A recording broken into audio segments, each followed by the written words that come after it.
Good morning. I want to share the story with you guys. Very good friends of ours have recently moved to a new city. They've relocated from here in Wellington up into Auckland, New Zealand.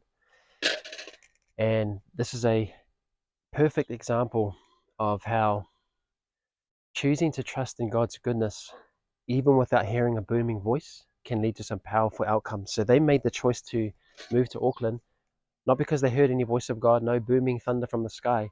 They simply followed their desire and trusted that God was good enough to meet them in it. And he did, and he met them in it powerfully. So I've been thinking about them today because today is their first full week as a family. So they are a family of six, 4 kids, and they all start school today. So they're new schools in a new town, a new city. This is a big deal, like it's a big shift. And so I've been thinking about them this morning and just their journey and what's led to this. You know, many people are afraid to get it wrong when they make choices and decisions with God. I totally get it. I have been in that position many, many times.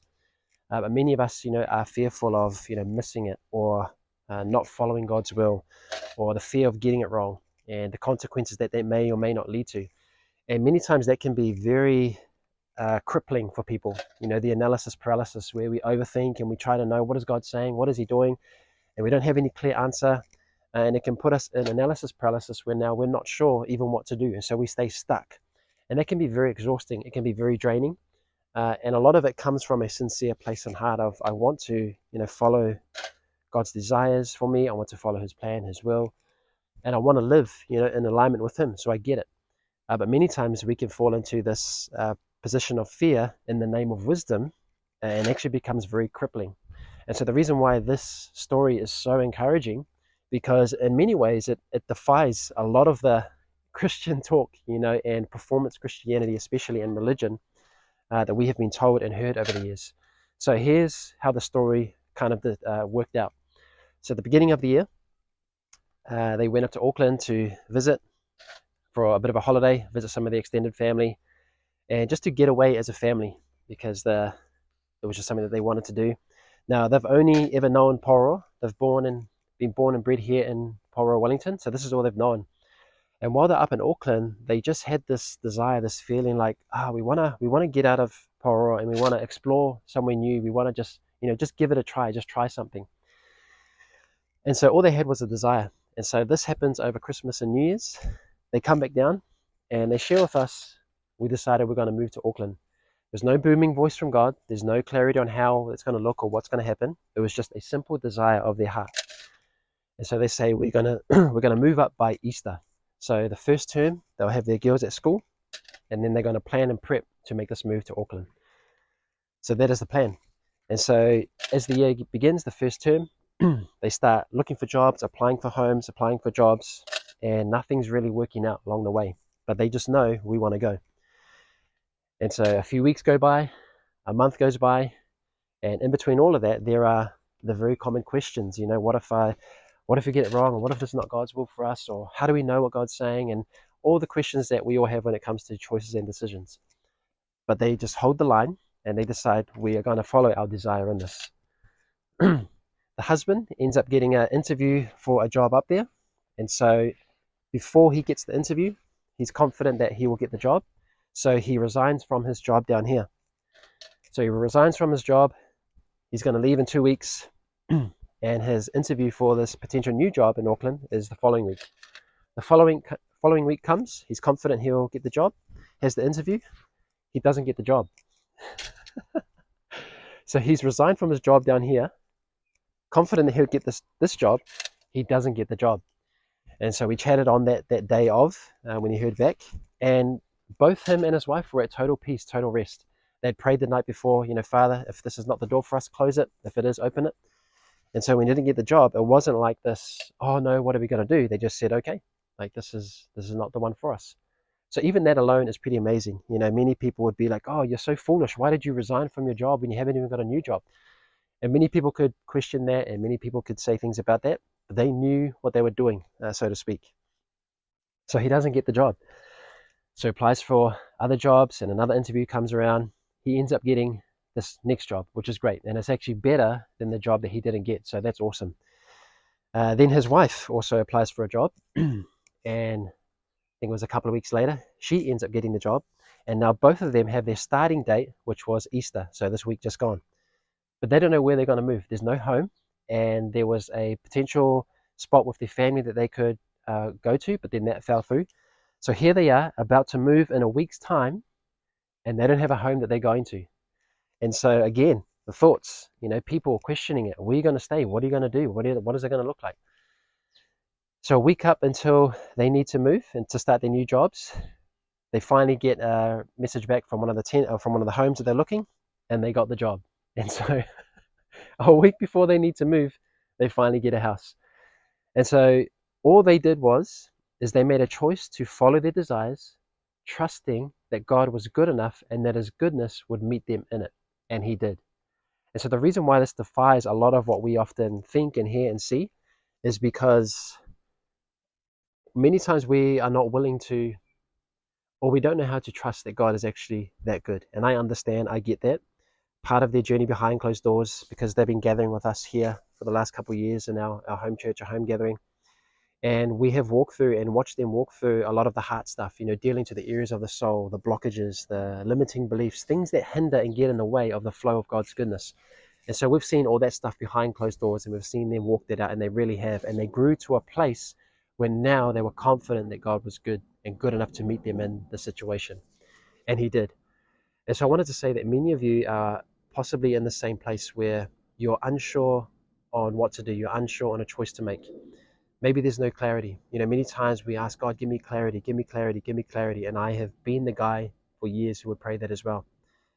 But if you had 100% clarity, you would never need faith. And yet the just live by faith. And it's impossible to please God without faith.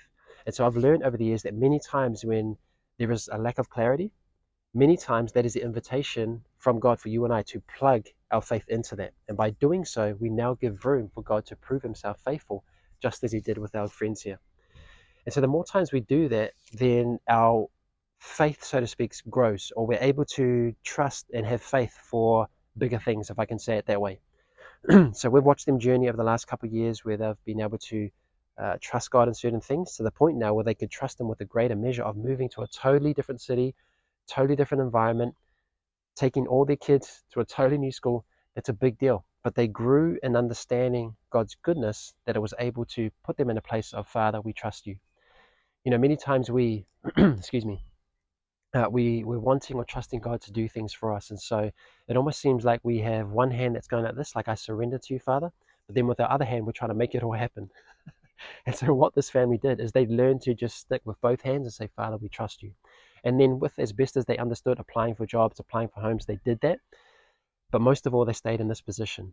And so many times, we want to have our ducks in a row. Many times we want to make sure that everything's lined up, that I have a job before I resign from this job, or I have a home before I say when I can start this new job. And yet they did everything the complete opposite. And it looks so foolish. It looks so unwise to the carnal mind, even to the religious mind, to the performance Christianity mind. And yet it was the way of your good Father. It's the just shall live by faith, trusting in his goodness more than our ability to get our ducks in a row. And so I understand and know that for many that's, can be uncomfortable. And I know of stories, and I've heard of stories as well, where people try to do things like that and it doesn't work out. I don't always understand that. I don't always get that with, people and their journeys and their stories. But what I know from this couple, and I know from our life, that the more you grow in God's goodness and the more you give him room to show himself faithful, the more your capacity, if I can say it in that way, grows to the point where you can trust and be in faith for more things, for bigger things. Ultimately, it just comes down to how good do you believe your good Father is. And so many of us get stuck in analysis paralysis. Many of us get stuck on trying to, what is the right or wrong thing to do? And there's nothing wrong with that. And I want to say that if you are in a position where you do feel like you're scared or you're afraid of getting it wrong, and that you want to follow his will and you don't want to stuff it up, well, that is a clear and good sign that your heart is sincere, your heart is pure, that you are humble enough to want to do what is quote unquote right. And so that's a good thing.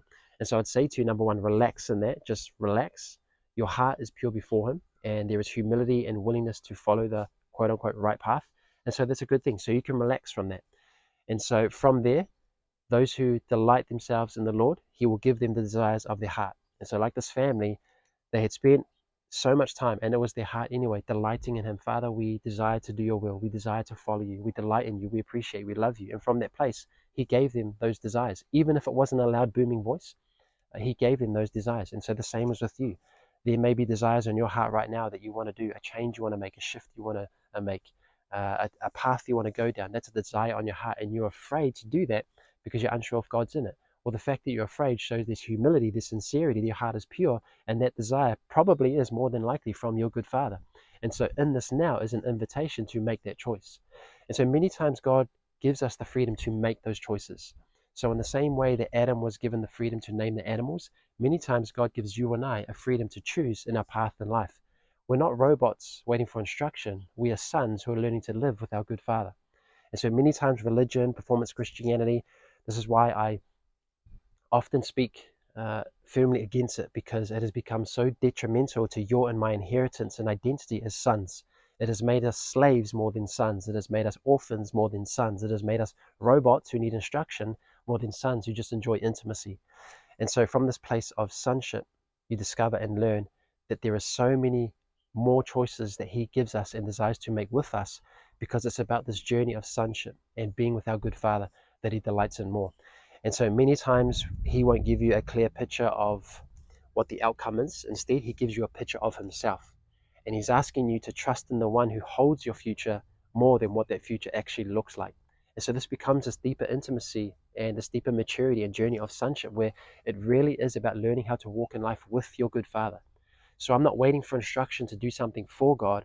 I'm learning to go with God together, and together we're just journeying this journey of life.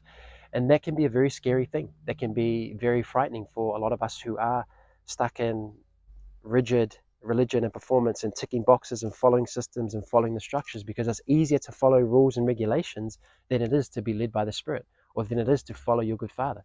And so many times it's messy.